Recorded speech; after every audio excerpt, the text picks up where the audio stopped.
Muy buen día, bienvenidas, bienvenidos, bienvenides a la Semana de la Seguridad 2022, edición LATAM. A continuación vamos a tener la presentación de Carlos Guerrero Argote, es abogado por la Universidad Nacional Mayor de San Marcos en Perú, tiene un máster en Legal Tech y Gestión Digital de la abogacía en la Universidad de Salamanca. Fue director entre el 2014 y el 2020 de políticas públicas de la ONG Hiperderecho. Entre el 21 y 22 fue director adjunto del Instituto para la Sociedad de la Información y Cuarta Revolución Industrial de la Universidad de La Salle.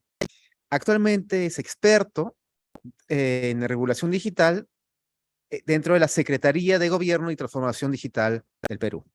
Muchas gracias, Andrés. Bueno, buenas tardes con todas y todos. ¿Se me escucha, verdad? Correcto. Perfecto. Voy a proceder a compartir mi pantalla, pero antes agradecer nuevamente la invitación. Antes de comenzar, me gustaría expresar mis disculpas nuevamente en nombre de la secretaria Marushka Chocobar, que no ha podido estar aquí el día de hoy debido a una emergencia que ha ocurrido como producto de la crisis que en estos momentos vive el Perú. Asimismo, expreso en su nombre sus buenos deseos y a todas y todos ustedes y el éxito de este evento. Voy a pasar a compartir mi pantalla. Esta presentación va a estar dividida en dos partes. En la primera va a haber un abordaje regional del tema que ha tocado exponer y luego vamos a comentar un ejemplo de cómo los gobiernos están encarando el reto que suponen los derechos digitales como parte del desarrollo y la apropiación de las tecnologías por parte de la sociedad. El tema de esta presentación es derechos digitales, una mirada para Latinoamérica. Es un tema amplio que podría ser abordado desde diferentes perspectivas, por ejemplo, desde la regulación, desde las políticas públicas o incluso desde la disrupción social que han generado, o que, mejor dicho, están generando diferentes tecnologías digitales en la última década. Sin embargo, como esta presentación está programada para durar 30 minutos, en esta ocasión quisiera acercarme al tema y presentar este abordaje regional a partir de la siguiente pregunta. ¿Qué papel tienen los gobiernos de nuestra región en la realización de los derechos digitales? Para empezar, definamos un término clave. ¿Qué entendemos por derechos digitales? Podríamos, es verdad, teorizar mucho al respecto, pero hay una definición mayoritaria sobre este asunto por organizaciones de la sociedad civil, por la academia y también por las comunidades técnicas, que es lo siguiente. Los derechos digitales son básicamente derechos humanos que se expresan o que se ejercen en entornos digitales. En general, no son nuevos derechos, sino nuevas manifestaciones de los mismos. Es más, a lo largo de esta presentación, a quienes nos están escuchando, yo los invitaría a que en la sección final, que entiendo que va a haber preguntas, piensen en un derecho humano que ha aparecido a propósito o que existe a propósito del uso de las tecnologías digitales y que no existía o que no podríamos encontrar un antecedente en los derechos humanos que han existido, digamos, en la era analógica, vamos a ponerlo así. Yo los reto a ello. Personalmente no conozco ninguno y por lo tanto me gusta mucho esta excepción de que los derechos digitales son derechos humanos que se expresan en entornos digitales. Pero bueno, habiendo definido eso, volvamos a la pregunta. ¿Cuál es el papel que tiene el gobierno en la realización o en el desarrollo de los derechos digitales? Para poder responderla y poder abordar esta perspectiva regional, los invito a que nos remontemos 30 años en el pasado, que no es mucho en términos de tiempo, sobre todo en términos del desarrollo tecnológico que ha tenido la humanidad. Hace 30 años, en términos de desarrollo de tecnología, estaba ocurriendo algo muy curioso en Latinoamérica. La mayoría de países estaba saliendo, digamos, de un periodo, había acabado, digamos, la Guerra Fría, había caído el muro de Berlín y la matriz económica y los procesos económicos de los países estaban sufriendo cambios tremendos. Estaban pasando de economías cerradas a economías abiertas, en la que además se permitía por primera vez en muchos de los países de nuestra región el acceso del sector privado para la inversión y la prestación de servicios públicos. Voy a referirme a un caso muy específico que es el del sector de telecomunicaciones.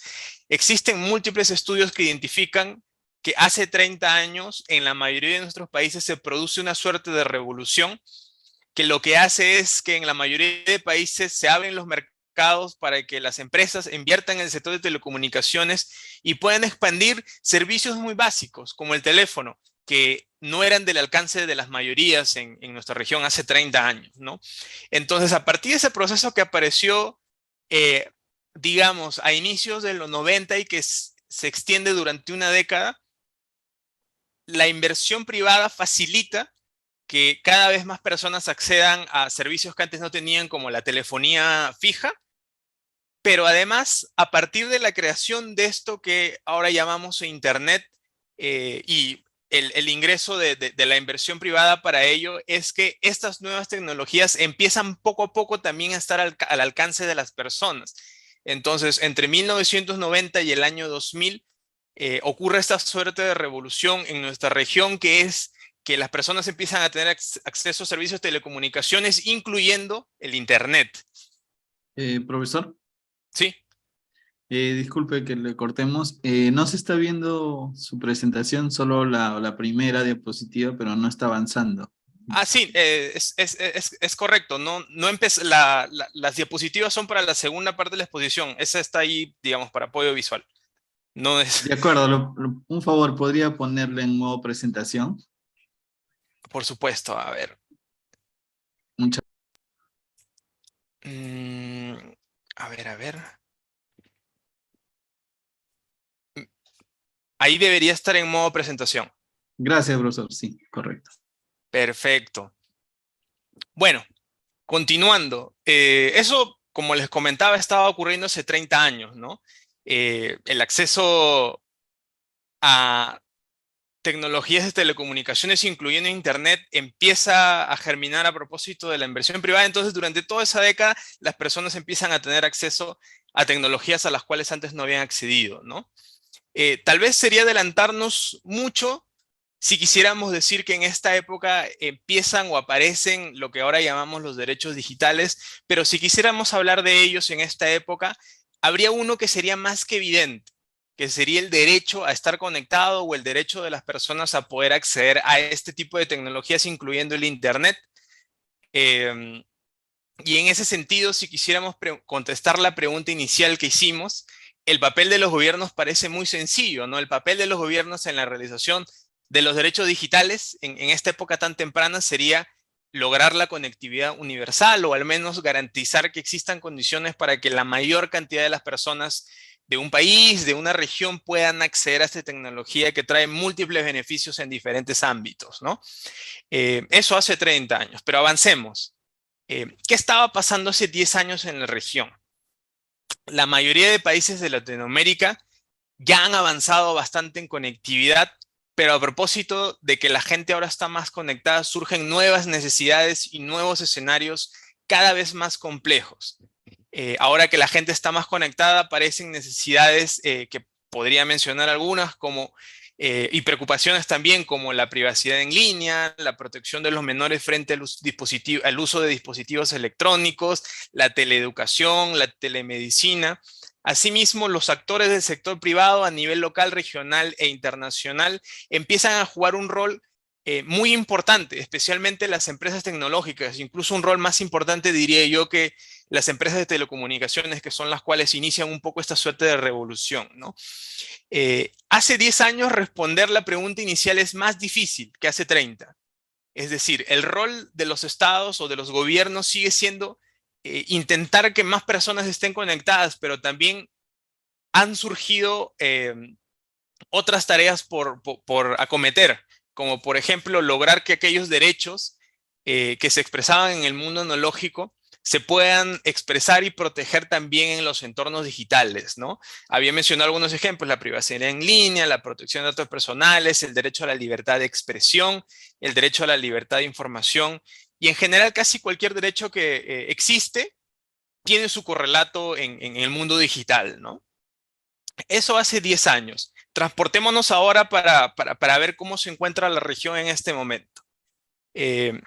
No solo la conectividad ha aumentado de manera bastante importante, sino que también sumado a estos servicios y productos que están ahora al alcance de las personas que tienen acceso a Internet, se han sumado desde hace por lo menos una década los gobiernos para poder ofrecer servicios públicos a través de Internet y a través del uso de tecnologías de la información y comunicación, algunas de ellas muy avanzadas como la inteligencia artificial, el Internet de las cosas o incluso el metaverso.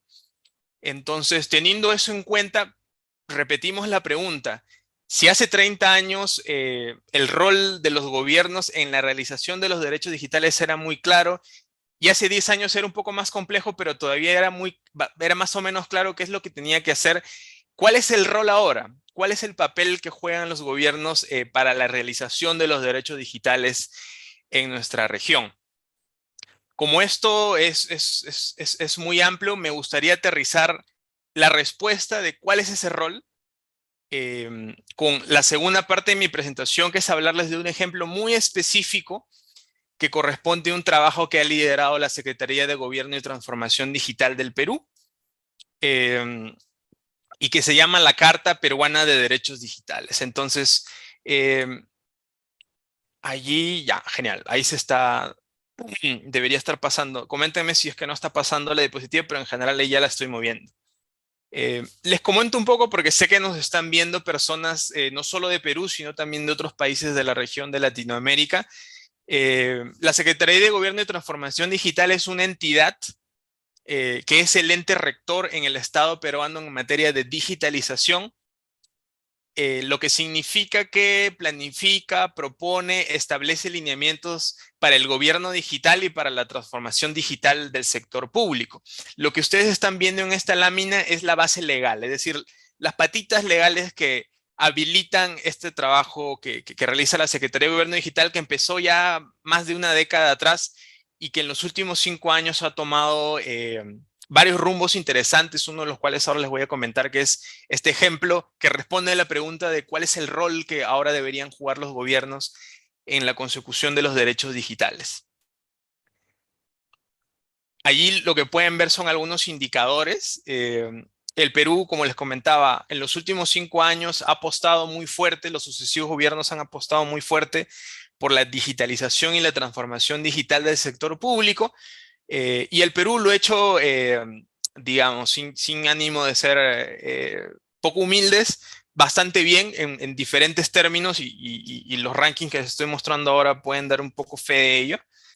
Pero lo que quiero mostrarles ahora no es qué tan bien o qué cosas en general está haciendo bien la Secretaría de Gobierno de Transformación Digital, sino quiero comentarles algo que responde a la pregunta que nos hicimos inicialmente, que es cuál es el rol que tienen los gobiernos para el desarrollo de los derechos digitales. Y les mencionaba este ejemplo que se llama la Carta de Derechos Digitales, que es un subproducto de una estrategia que es la estrategia de transformación digital del país, que tiene varios ejes que están viéndolos ustedes allí. Tienen el de conectividad digital, de economía digital, de gobierno digital, talento y confianza digital, con objetivos, servicios, actividades, lineamientos, dentro de los cuales se genera esta iniciativa que apareció el año pasado que se llama Carta Peruana de Derechos Digitales. Pero ¿de qué se trata esta iniciativa? Si nunca han escuchado el término de Carta Peruana de Derechos Digitales o Carta de Derechos Digitales, deben saber que desde el inicio mismo de la expansión de Internet en los años 90, es decir, hace ya 30 años, diferentes organizaciones, sobre todo de la sociedad civil, empezaron a identificar que muchos derechos humanos que se expresaban en el entorno analógico se transferían naturalmente al entorno digital. Algunos muy obvios como la privacidad, la libertad de expresión, y por lo tanto consideraron que esta tecnología, que además cuyo funcionamiento es totalmente descentralizado, se requería un instrumento o una suerte de documento que pudiera expresar cómo esos derechos debieran ser respetados también en entornos digitales. Pues en el caso del entorno analógico tenemos la Declaración Universal de los Derechos Humanos, tenemos las declaraciones regionales, por ejemplo, en el caso de Latinoamérica, que tenemos la Carta Interamericana de Derechos Humanos y múltiples normativas regionales, internacionales, pero también a nivel local, que reconocen y le hacen entender a uno cómo es que los derechos se protegen en el entorno analógico. Pero como no había nada parecido al entorno digital, a cómo estos derechos se protegen en el entorno digital, muchas de estas organizaciones apostaron por tener documentos, vamos a llamarlo cartas o declaraciones, que ustedes están viendo allí en las letras que aparecen en esta diapositiva, con el fin de poder darle cuerpo, ¿no? De poder identificar cómo esos derechos existen y cómo deben ser respetados, ¿no? Entonces, a lo largo de los últimos 30 años han surgido múltiples ejemplos, algunos de los cuales estoy mencionando ahí, como la Carta de Derechos de Internet de la organización APC, Contract for the Web de Web Foundation. Muy recientemente, a propósito del proceso constituyente que tuvo Chile, la Flaxo, Chile, produjo un documento que se llama la Carta Magna de Derechos Digitales para Chile, entre otros, ¿no?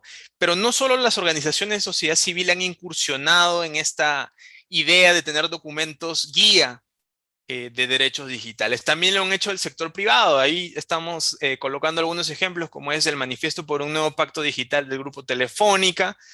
Y finalmente, digamos, último, pero no menos importante, es el papel que han jugado los gobiernos en este tipo de iniciativas, de crear documentos guía, en general no vinculantes, con el fin de poder manifestar a la ciudadanía que los derechos digitales son derechos humanos, cómo deben respetarse, cómo se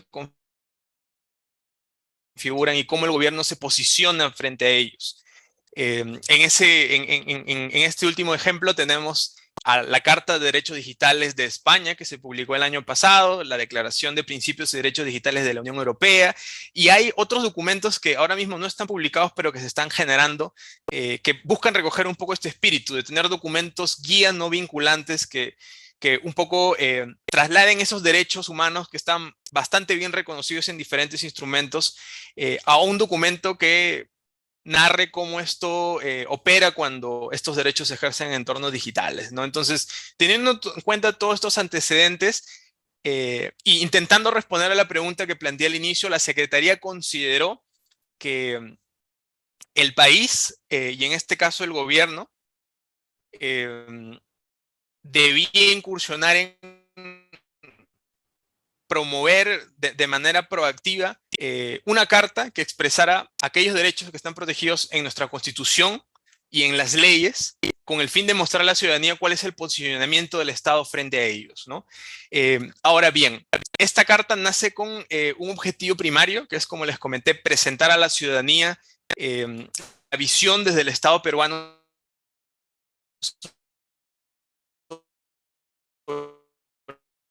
el ejercicio y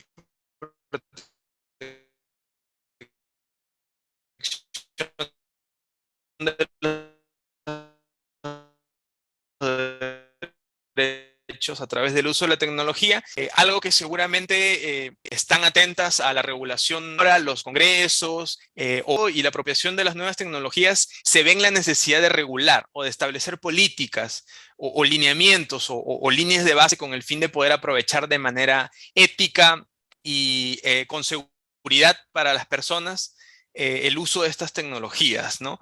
Entonces, el objetivo que tuvimos también era poder presentar un documento que sirviera como guía para esas otras entidades del sector público, de tal manera que pudieran tomar el espíritu de la carta, tomar aquellas ideas que conectaran con sus propios objetivos y competencias, de tal manera que pudieran utilizarlo a la hora de proponer sus regulaciones.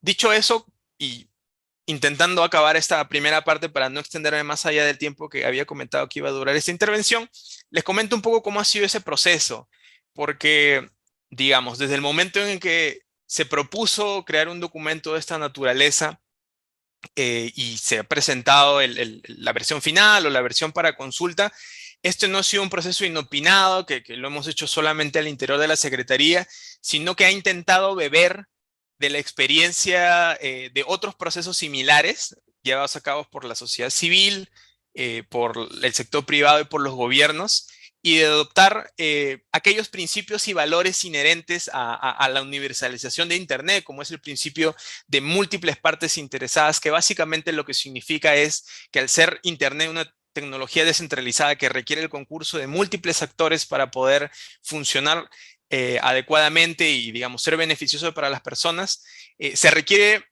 tener a todos estos actores interesados y relevantes en diferente medida para poder construir el desarrollo de Internet. Y tomando en cuenta ese espíritu, la Carta de Derechos Digitales tuvo un diseño de proceso diferente a otras políticas públicas que existen en Perú. Y están ahí las dos etapas que conforman ese diseño. En la primera etapa reunimos a un conjunto de expertas y expertos en diferentes ámbitos, no solo abogados, no solo técnicos, sino de diferentes organizaciones y entidades del sector público y privado, de tal manera que pudiéramos discutir múltiples temas. Por ejemplo, nada más para lanzar para poder darle cuerpo un poco a qué fueron esas discusiones que tuvimos con este grupo de expertos y expertas. Hablamos, por ejemplo, del impacto que tiene la inteligencia artificial cuando la utiliza el sector público. Hablamos del impacto que tienen el acceso a las tecnologías cuando se trata de la teleeducación. Hablamos también del impacto que tienen en la privacidad tecnologías como el metaverso, por ejemplo, pero también el uso de recolección de datos automatizada por parte de inteligencia artificial para la provisión de servicios, las normas de datos personales, la telesalud, el acceso a medios de justicia a través de Internet. Y bueno, podría seguir porque la lista es inmensa, pero fueron discusiones con un rango muy amplio de expertas y expertos, que fueron 39 representantes de diferentes organizaciones de todos los sectores. Tuvimos 18 mesas temáticas en las que discutimos lo que finalmente se convirtió en el primer borrador de la carta. Eso fue, digamos, en la primera etapa.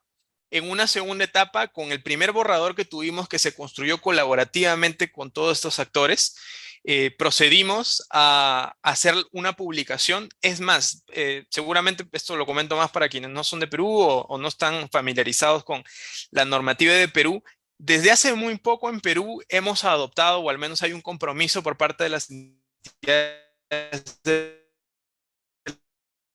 gobierno, de técnicas públicas de mejor calidad, lo que implica seguir una serie de pasos, entre ellas, que es esto que se llama se me va el nombre, pero es el análisis de calidad regulatoria, que consiste básicamente en poder sustentar las políticas públicas que se quieren proponer de tal manera que estas estén basadas en evidencia y identifiquen exactamente cuál es el problema que quieren resolver. Esto está en vigencia hace muy poco, pero incluso antes de ello, nosotros tomamos la decisión de que el primer borrador se publicara en el sitio web en donde se colocan este tipo de propuestas en la plataforma go.pe que se llama Participa Perú. Los invito a verla si les interesa. Es una plataforma que además en sí misma es un gran proyecto de poder acercar a la ciudadanía a la creación de políticas públicas, porque la mayoría de propuestas que se gestan en la presidencia del Consejo de Ministros se colocan allí para que la gente pueda entrar y interactuar y enviar comentarios y todo ello. Pero bueno, se colocó en esta plataforma entre julio y octubre de este año, es más, sigue abierto me parece, para poder recepcionar comentarios, sugerencias, observaciones sobre el primer borrador de la Carta Peruana de Derechos Digitales, con el fin de poder incorporarla a nuestro análisis. Y mientras tanto, nos reunimos con otros actores que quedaron fuera de la etapa 1, con el fin de recoger la mayor cantidad de puntos de vista, y no solo puntos de vista de expertos, sino de personas normales que utilizan Internet y que han tenido problemas o que tienen expectativas respecto al uso que dan estas tecnologías por parte del gobierno, ¿no? Entonces, durante este periodo lo sometimos a consulta pública. El documento todavía está allí por si desean verlo. Y el objetivo es, y con esto voy acabando, estas son todas las entidades que participaron durante el proceso. El objetivo un poco es que este documento sea muestra de la posición que tiene la Secretaría y en general el Estado peruano respecto a el respeto de los derechos humanos que se expresan en entornos digitales, o como llamamos ahora, los derechos digitales, ¿no? Entonces, es una de las tantas respuestas que se puede dar a esta pregunta, que es ¿cuál es el rol que tienen los estados o los gobiernos para el desarrollo de los derechos digitales, ¿no? La Carta Peruana de Derechos Digitales responde diciendo que los gobiernos necesitan posicionarse sobre cuál es la visión que tienen sobre el respeto de estos derechos, cómo funcionan, cuál es el alcance, cómo operan. Y la carta es la primera muestra o una de las primeras muestras de esta visión que tiene la Secretaría sobre el tema, ¿no? Con esto quiero concluir porque sé que deberíamos dejar un espacio por si hay preguntas o comentarios que quieran hacer. Entonces voy a dejar de compartir mi pantalla en este momento y agradezco nuevamente la oportunidad de poder estar con todas y todos ustedes y haber mostrado un poco la visión sobre los derechos digitales para la región y también el trabajo que estamos haciendo de la Secretaría en este ámbito. Muchas gracias.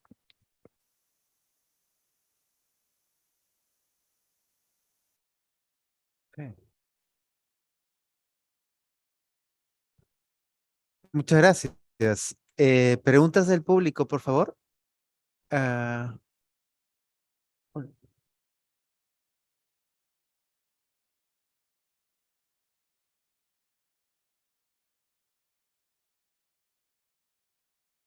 ¿Aló? Sí. Ana, ¿cómo dice? Gracias por la exposición. ¿Hay preguntas del público? Carlos, te quería preguntar,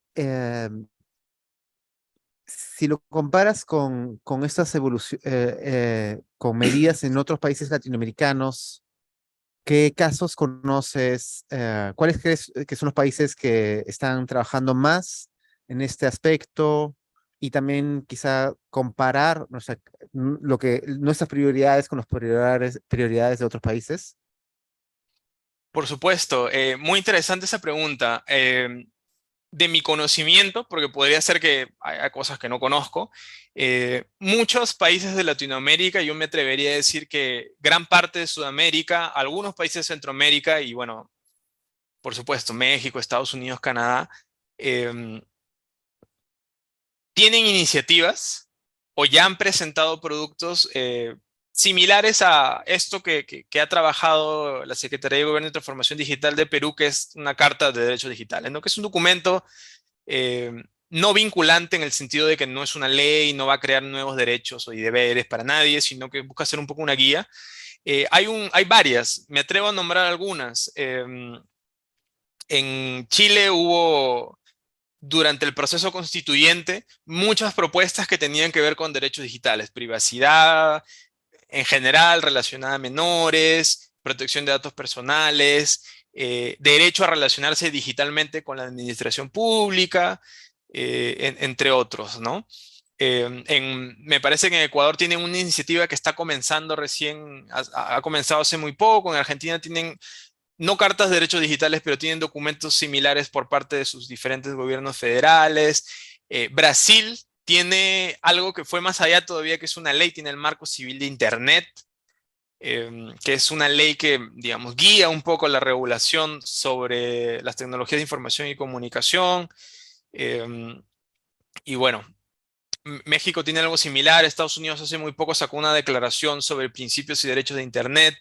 Y por supuesto, en Europa tienen una discusión bastante adelantada sobre ello, ¿no? ¿Cuáles serían las diferencias, o al menos las que yo percibo, entre todas estas iniciativas? Em, una cosa que queda muy, digamos, evidente en esfuerzos, si comparamos, por ejemplo, la Carta de Perú con la Carta de España, es que la Carta de España, teniendo en cuenta que España es un país en donde la conectividad ha avanzado mucho más que en Perú, y que el nivel de adopción por parte del sector público de tecnologías avanzadas como inteligencia artificial o proyectos de tipo Smart Cities o el uso de Agritech hace que sus prioridades estén digamos, un nivel un poco más arriba de las que existen en Perú, por ejemplo, que para nosotros todavía es un gran reto lograr no solo conectar a más personas, sobre todo en el ámbito rural, sino que esa conectividad sea significativa, significativa en el sentido de que las personas que ingresan a Internet puedan beneficiarse de su uso y no simplemente sea, digamos, una herramienta para poder interactuar en redes sociales, por ejemplo, sino también puedan acceder a facilidades de educación a través de dispositivos móviles o telesalud o acceso a servicios por parte del Estado Em, entonces, esa es una primera gran diferencia, que la conectividad todavía sigue siendo un problema en la región de Latinoamérica, no solo en Perú, y eso queda patente en las propuestas de ese tipo, ¿no? Una segunda cosa es que, como digamos en Europa nuevamente, o hasta en Estados Unidos, el nivel de desarrollo es un poco más alto. Ellos ya se ponen a pensar y han propuesto iniciativas en términos estratégicos sobre ética del uso de diferentes tecnologías. En Perú hemos avanzado en ese sentido. Por ejemplo, en el caso de el uso ético de la inteligencia artificial, la Secretaría desde hace ya varios años presentó el documento de trabajo de la Estrategia Nacional de Inteligencia Artificial, pero en la medida en que estas tecnologías no son ampliamente adoptadas por el sector público, eh, todavía el nivel no es estratégico, así como en Europa, por ejemplo, sino es más germinal, ¿no? Se propone que se use con ciertos lineamientos, pero todavía no nos hemos enfrentado a problemas que ya se enfrentan en otros países, como por ejemplo, en qué casos no utilizar reconocimiento facial, o en qué casos no permitir la recopilación automatizada, por ejemplo, para brindar servicios de subsidios, ¿no? Ya están en esa discusión. Nosotros todavía no estamos en esa discusión, lo que no significa que no deberíamos plantear esos problemas, ¿no? Pero como no son una urgencia, no son una prioridad. Por lo tanto, esas son dos diferencias que hay. Por supuesto, hay muchas más, pero yo diría que esas son las más importantes, ¿no?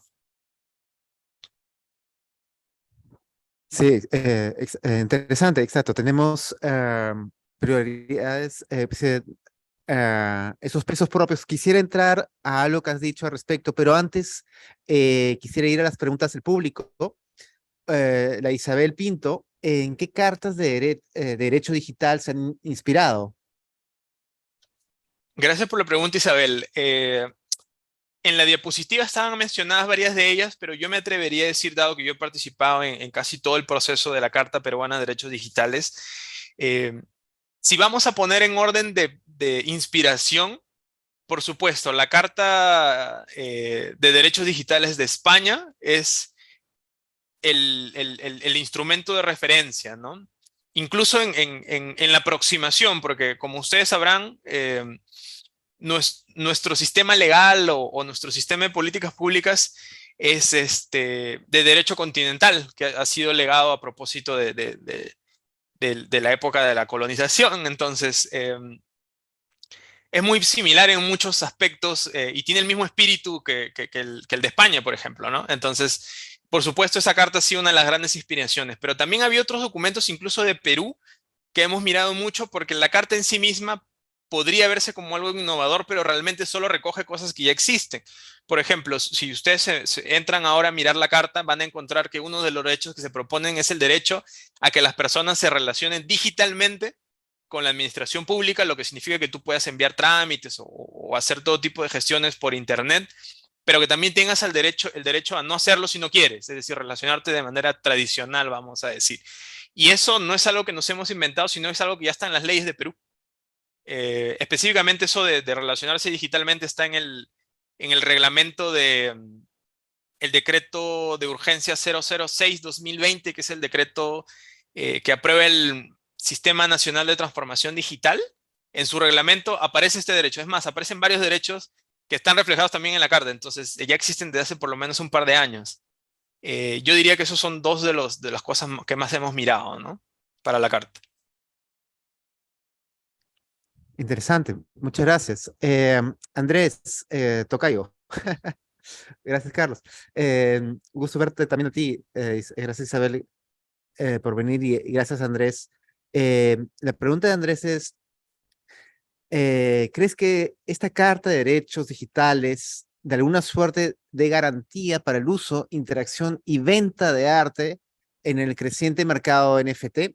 Bueno, consideremos metaverso también incluye otras tecnologías, ¿no? Y en general hay una interacción en el ámbito de los derechos digitales, se entrelazan, ¿no? Muchas gracias por tu pregunta, Andrés. A ver, em, yo estoy formado, digamos, la mayor parte de mi experiencia tiene que ver con políticas públicas y además soy abogado, entonces mi respuesta va a ir un poco por allí. Por un lado, la carta es un instrumento no vinculante.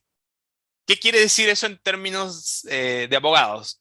Que cuando la carta, que ahorita mismo es un documento de trabajo, sea aprobada y aparezca un decreto supremo en el que diga, sí, aparece la carta de derechos digitales y la presenten y todo esto, no va a crear ninguna obligación para nadie, ni tampoco va a crear derechos que antes no hubieran existido.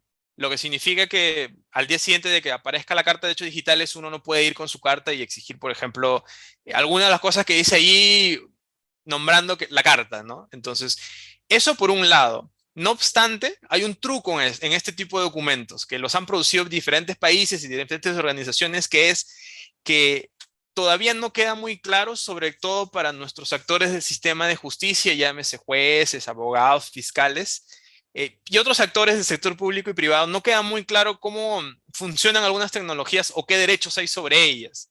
Por ejemplo, apuesto que mucha gente no sabe. Hablemos de una tecnología muy avanzada de la que se habla mucho, el metaverso, por ejemplo. Estoy más que seguro que mucha gente que conoce de qué se trata esta tecnología o incluso ha interactuado con algunos de los metaversos que se están proponiendo a través de Internet, no sabe que en el momento de aceptar los términos y condiciones está entregando algunos derechos a los que ya no tienen, ¿no? Como en tecnologías menos avanzadas como las redes sociales, cuando uno coloca una foto, algunas personas no saben que están dando permiso a la red social para que otros puedan utilizar esa foto que ha subido y compartirla dentro de la red social, o darle otros usos que de repente una persona no quiere. Entonces, teniendo eso en cuenta, la carta, al ser un material referencial, puede permitir que actores que sí tienen cierto poder de decisión en el campo de los NFTs, no sé, se me ocurre el Indecop o algún juzgado, si eventualmente, si te estás refiriendo a entendimiento en términos de que no se declare ilegal o, digamos, sea permitido o se eviten las estafas, qué sé yo, genere conocimiento en aquellos actores relevantes para el funcionamiento de este tipo de tecnologías, ¿no? Em, entonces, yo creo que sí, yo creo que es algo que no está pensado necesariamente en los NFTs o en el metaverso o en las inteligencias artificiales conversacionales que están muy de moda ahora con ChatGPT, pero es más general y como es general abarca todo ese tipo de tecnologías, ¿no? Y lo que busca es un poco hacer entender a los actores que no conocen estas tecnologías o que no conocen que hay derechos sobre ellas, que sepan que existen. Y digamos, está el peso de que ese documento lo está creando una entidad del Estado, ¿no? Entonces, no sé si contesto tu pregunta, pero mi respuesta corta sería que sí, pero ¿cuál será ese impacto y en qué medida actores que tengan que ver con los NFTs o con otras tecnologías miren la carta y digan, ah, mira, hay derechos que la gente tiene sobre estas tecnologías o cuando las utiliza? Solo se verá mucho después, ¿no?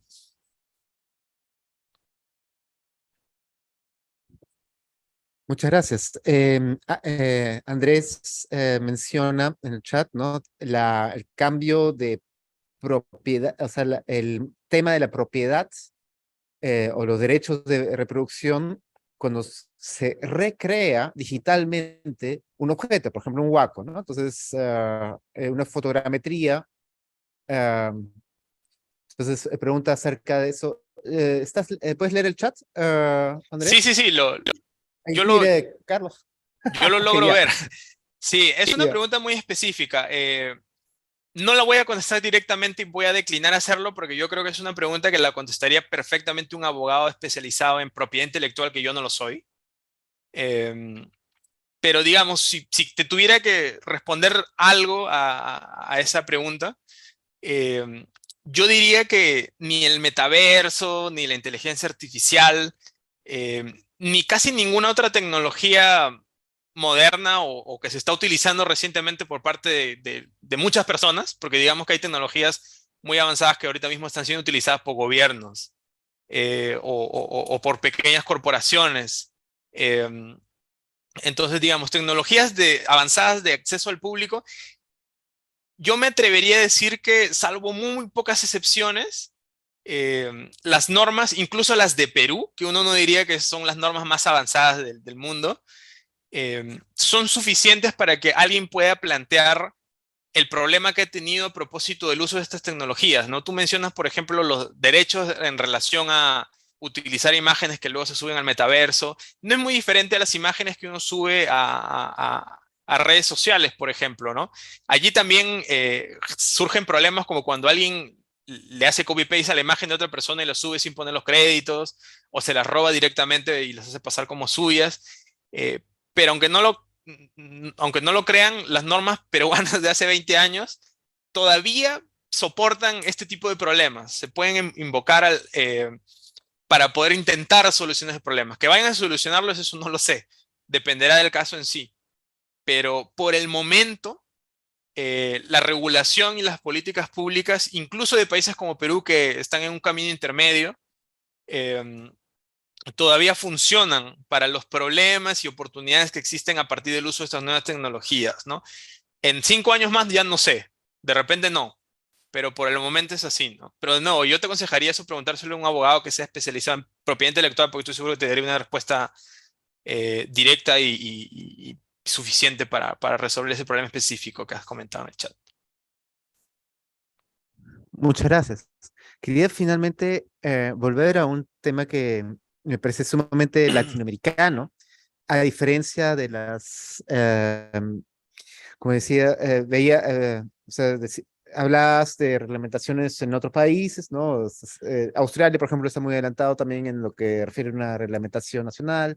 Europa y Estados Unidos están trabajando fuerte eh, para adaptación o creación de reglamentos, pero como mencionabas, Latinoamérica, todos los países de Latinoamérica compartimos una problemática inmensa que es la brecha digital.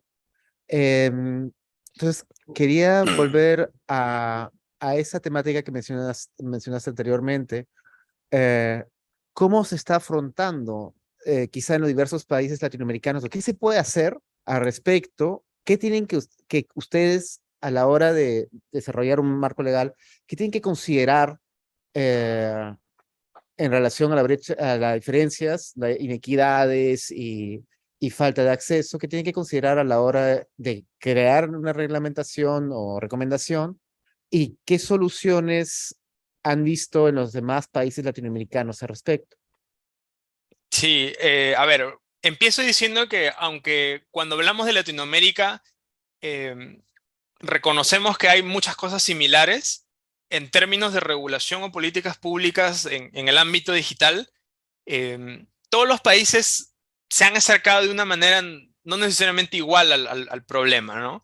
Y por supuesto, la mirada de Latinoamérica es muy diferente y en términos de valores, principios y necesidades que las de otros espacios. Por ejemplo, doy un ejemplo nada más para graficar la diferencia abismal que existe entre nuestra región y otras partes, ¿no? En Europa, hace no mucho, eh, propusieron en varios países regulación respecto de estas plataformas que conectan personas que quieren comprar algo y servicios de delivery, ¿no? Las famosas apps de delivery.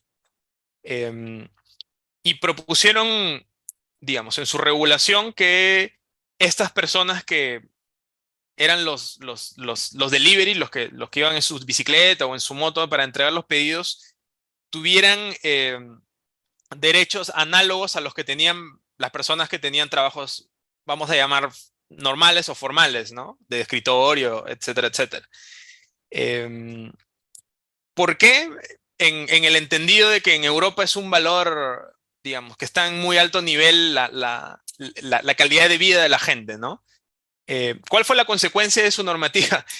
Un montón de empresas se fueron de España, un par de países que ahorita se me va el nombre, porque claramente no les era costo eficiente pagar a alguien como le pagarían a un empleado formal, ¿no? Em, pero para los europeos eso está bien. Y si de los 90 que había, de los 100 que había, se van 90, pero quedan 10, y esos 10 respetan la normativa, para ellos está bien, porque la prioridad es crear trabajo digno. Em, es una situación muy diferente en Latinoamérica. En todos los países tenemos discusiones de este tipo, incluso en Perú, ¿qué deberíamos hacer con estas personas que trabajan a partir de estas plataformas digitales, ¿no? ¿Deberíamos darles derechos laborales así como tienen las personas del sector formal? ¿Deberíamos darles algunos derechos? De repente pagarles SOAT, un seguro, y cuando estén enfermos darles una retribución mientras estén enfermos o no. Y si hiciéramos eso, las empresas que trabajan, que las plataformas se irían, y eso es un gran problema, porque esas plataformas le dan trabajo a mucha gente en toda la región. Entonces, digamos, solo para graficar la diferencia abismal en términos de prioridades, ¿no? Entonces, partiendo de ese ejemplo, podemos extrapolarlo a otros problemas, ¿no? Por ejemplo, en Europa han producido múltiples documentos en donde hablan de cómo la inteligencia artificial debe ser utilizada para responder a principios éticos en la administración pública. Lo que, para poner un ejemplo de la vida real, no se puede utilizar, por ejemplo, para identificar personas que van a recibir subsidios.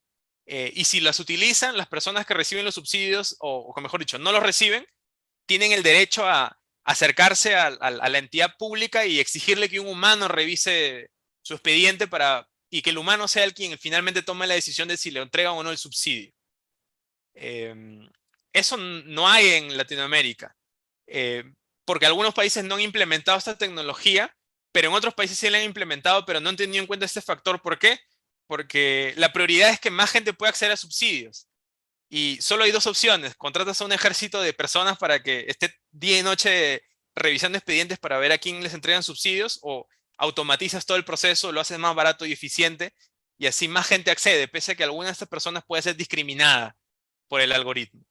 Entonces, están en dos niveles de prioridades diferentes, ¿no? Yo creo que así como los delivery, la inteligencia artificial, ocurren con otras tecnologías, ¿no? El metaverso ya, el metaverso. En Europa hay una gran discusión por el tema de la privacidad y la protección de los datos personales. Mientras que acá en Perú, por ejemplo, todavía estamos viendo de qué manera tecnologías como el metaverso o la inteligencia artificial pueden servir para poder atraer para poder dar más servicios públicos a la gente. Gente que ahorita mismo no interactúa de ninguna manera con el Estado, cómo poder hacer que la interacción sea de mayor calidad. Entonces, todavía no hemos alcanzado a las personas, mientras que en Estados Unidos o en Europa la gente ya está bastante conectada y las prioridades son de otro tipo, ¿no? Entonces, yo creo, y con esto acabo mi comentario, que es un problema que cada uno de los países de nuestra región esté pensando individualmente en un problema que es común a todos. ¿Qué podríamos hacer, ¿no? Porque hay un montón de foros en donde discutimos y es muy interesante porque se comparten ideas y todo eso, pero digamos, necesitaríamos un espacio más orgánico en donde se pudieran presentar propuestas generales que luego los países logren adaptar localmente, ¿no? Para que cada país no tenga que pasar años pensando en cómo resolver un problema, eh, y que el otro país tenga que hacer lo mismo y así sucesivamente hasta el infinito, ¿no? ¿Qué espacios podrían ser? Hay muchos. Por ejemplo, Perú pertenece a espacios en donde se está pensando en estas cosas como la Alianza del Pacífico. Hay organizaciones internacionales que ven temas relacionados a tecnologías que también podrían ser espacios interesantes de discusión. Y yo creo que ahí está el kit de la cuestión, ¿no? Deberíamos identificar aquel espacio en donde hay mayores oportunidades de que todas estas discusiones produzcan una propuesta de regulación y discutir esa propuesta entre la mayoría de países de nuestra región para llegar a soluciones que funcionen teniendo en cuenta nuestras prioridades, ¿no? Entonces, con eso acabo el comentario. Yo creo que por ahí va un poco respondiendo a tu pregunta, ¿no? Excelente, sí, queda claro que necesitamos sinergia a la hora de buscar soluciones, si no cada país inventa la rueda por su lado y tenemos un coche, un coche con todo tipo de ruedas y no va a andar. Y luego más bien desde lo común, ya cada país lo adapta al propio contexto. Esperemos que se den este tipo de foros, esperemos que haya colaboraciones latinoamericanas hacia el pensamiento común y luego la adaptación local. Muchísimas gracias por tu intervención, gracias por haber venido. Repetimos, a muy corto plazo, dada la coyuntura nacional, ha cambiado un poco la agenda. Te agradecemos mucho, Carlos, por haber venido realmente el plazo ha sido cortísimo para adaptarte. Gracias por venir, gracias por la interesante presentación que abre la Semana de la Seguridad en el Metaverso.